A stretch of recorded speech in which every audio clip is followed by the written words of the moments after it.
Hello, listeners. Welcome to the new episode of Bonding with Bonds. With the recent hike by 50 basis points in the repo rate, RBI has collectively reached at 4.90 levels of repo as part of withdrawal of its accommodative stance and managed the inflationary pressure. RBI has also revised its average inflation projection to 6.70 from 5.70, and the target growth is kept at static at 7.20.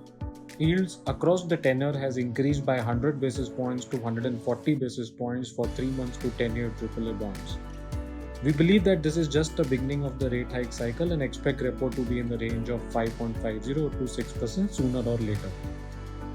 How to prepare for rising interest rates? This bond strategy is called bond laddering, that involves buying bonds with different maturity dates so that the investor can respond relatively quick to changes in the interest rates. It also helps manage the flow of money, helping to ensure a steady stream of cash flows throughout the year. So how does the bond laddering work?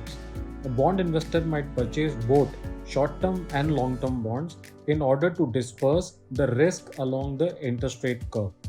That is, if the short-term bond matures at the time when interest rates are rising, the principal can be reinvested in the higher yield bonds.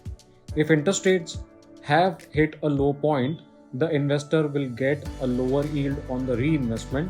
However, the investor will still hold those long-term bonds that are earning a more favorable rate.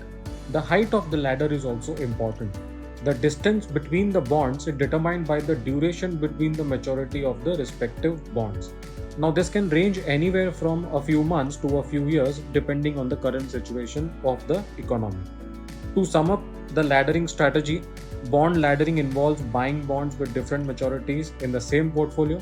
Number two, the idea is to diversify and spread the risk along the interest rate curve to hedge against any distinctive moves in the rate.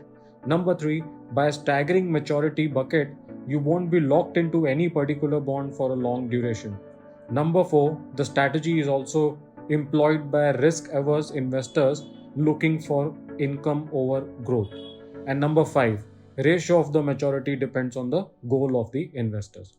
For any further details, reach out to your relationship manager. Thank you.